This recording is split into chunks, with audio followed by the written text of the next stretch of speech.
Welcome to my channel.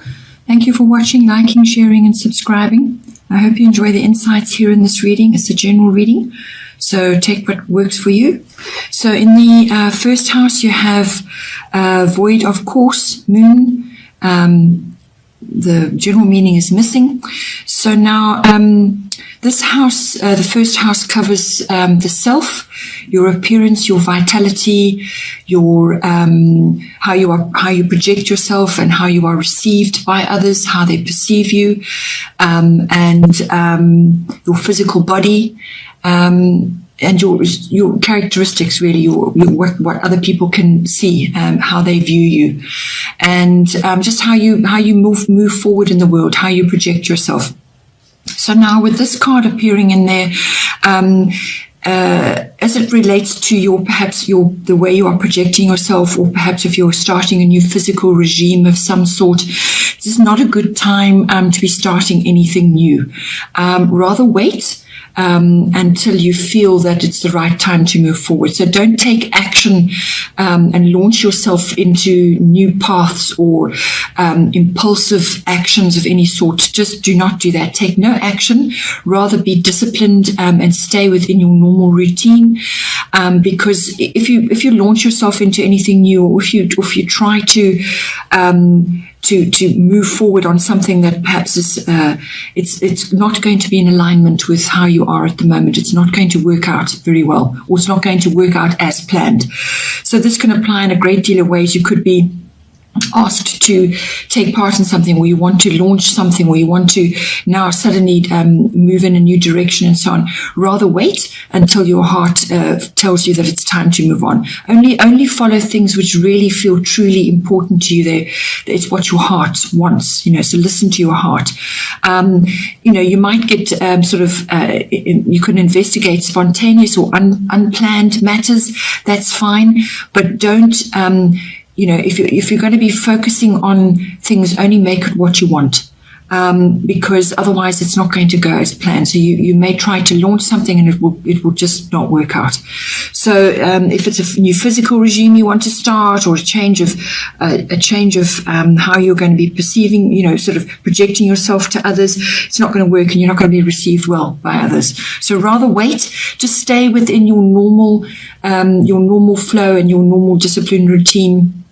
And just keep at it, and just go with that for now until the phase passes. It doesn't normally last very, very long, but you may just find that, whatever you try to do just simply won't work very well. Then in the second house, you have Virgo, I analyze. So your second house is all to do with your money, your income. It's your house of values, and it's your house of possessions, property, land, real estate, that sort of thing. And it's also your material and emotional resources, your house of self-worth. So with Virgo, I analyze in there. Virgo is an earth sign. It's ruled by Mercury, and Virgo is all about detail. So what you need to do when it comes to your finances, or perhaps to your possessions, or when it comes to whatever it is you own, you need to get organized. You need to analyze what's working for you, what isn't. Go into detail, set up spreadsheets, be conscientious about what you're doing, plan what you're doing, declutter, streamline. All of those actions, that's very necessary at this time, and it's going to be a sort of a progressive process.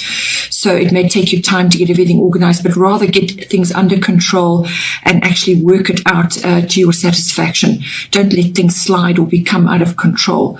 The other flip side of this is sometimes it can lead to excessive worry, and almost like workaholism, going overboard to prove self-worth, and so on, and being just overly sensitive to criticism, or you being critical of others.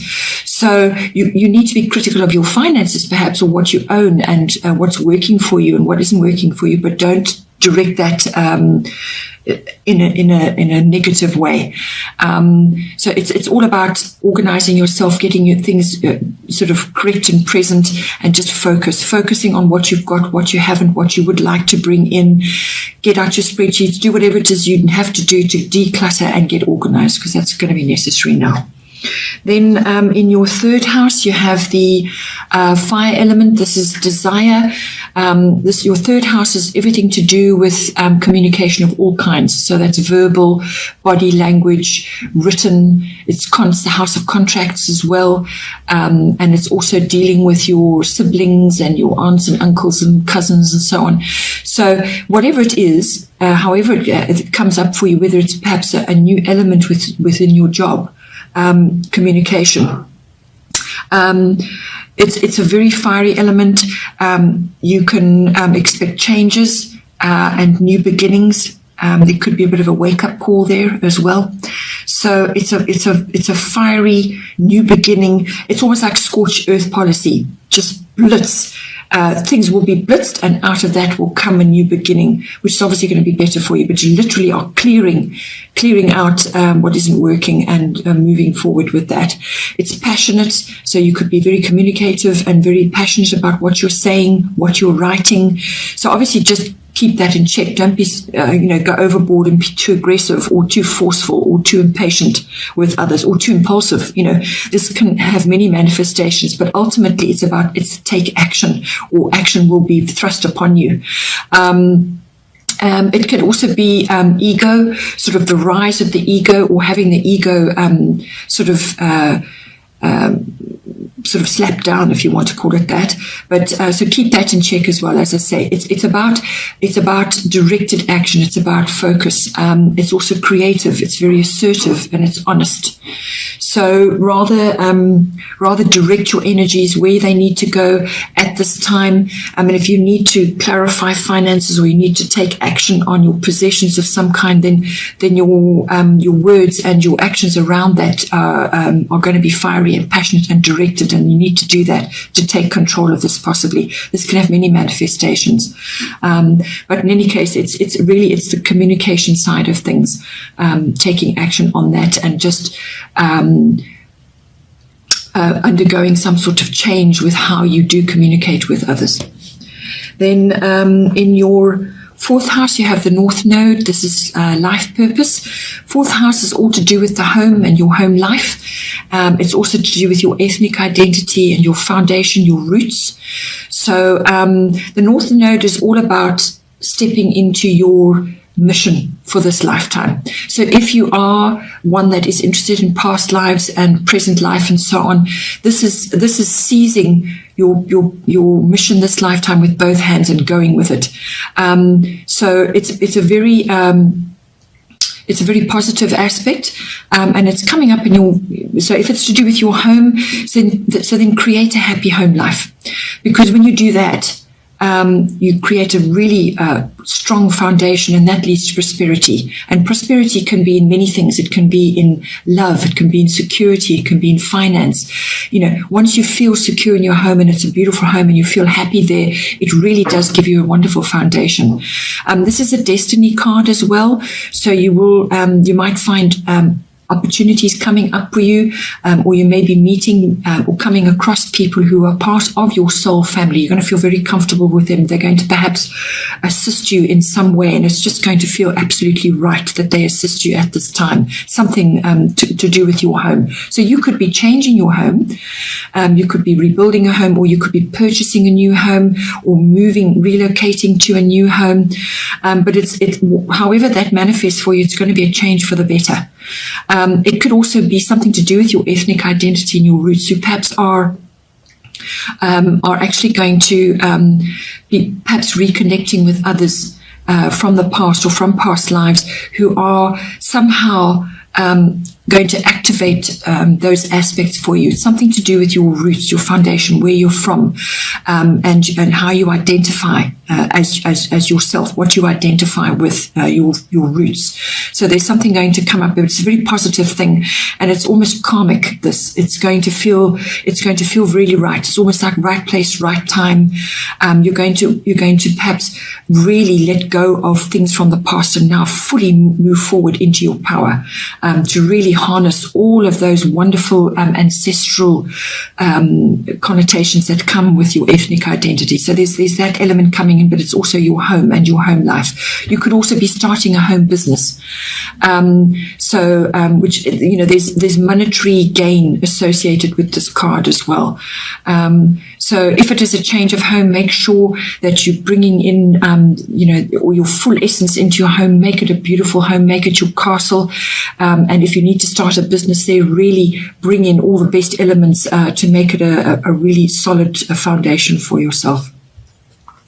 Then in the 5th house, you have Aquarius. I know.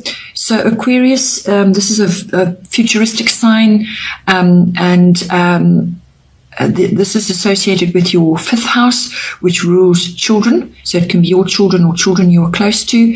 It's all about creativity. So harnessing your creativity, your creative projects and so on. And it's also about love affairs and having fun, all forms of recreation, and like sports activities. So, it's a very futuristic sign. So possibly in one of those areas, you're going to be exposed to more advanced tech of some kind. So this is, it's almost like science fiction. It could even be your children are now being exposed to this, and so you are learning through them, or you may just have to bring that in to connect to your children. You may have to learn more about technology, understand it a bit more, use it a bit more, but you're being asked to bring that in so that you can connect to your creativity, to your children. It could be an Aquarian that is coming if you are single and you wanting entering a love affair. There could be an Aquarian kind of person coming, and they may not necessarily be an Aquarius, but they may have aspects in their chart which gives them that mask of being an Aquarian, or they have elements, or Uranus is very strong on their chart. So these people are androgynous. They don't like emotional dramas. They prefer the bigger picture. They prefer to focus on the future and on the bigger vision. So they like to look far into the future. That is their prime function, is to see the future and to lead the way in that. So this person could be involved in advanced tech, or be just somehow involved with robotics or science fiction. Could be a writer, could be an artist. But Aquarians can be quite eccentric. They can be very different. There can be gender issues there. So they may come across. They may be a girl or a guy, but they come across as quite masculine or quite feminine. So there's that kind of element coming in, and it could they're androgynous, so they can look neither male or female, but or be female, but have quite strong features and so on. Then if it's your children that are being exposed to the Aquarian energy, they may be going through a phase where they are have unusual friends, or they're learning new technology, or they could just be having really be interested in advanced things, or just having it's reading a lot of science fiction and so on. So there's different ways that this can be coming about. But in any case, this is also about a kind of genius, a kind of eccentricity, but there's genius in there as well. So whether you're bringing these elements into your creativity, perhaps you are in a creative field, technology is going to be playing a major part, and you've got to harness the genius within. It's also a very rational sign. They, like I said, they're not really overly affectionate. They look for the bigger picture. That is how they see things. So you could, if you're meeting somebody and it's a love affair, you will be a friend first and then a lover. They have a lot of friends. They have a lot of unusual friends, and they prefer that basis initially, and then they like to move forward to the next level. All right, Taurus, thank you for joining me, and take care, and I'll see you next time.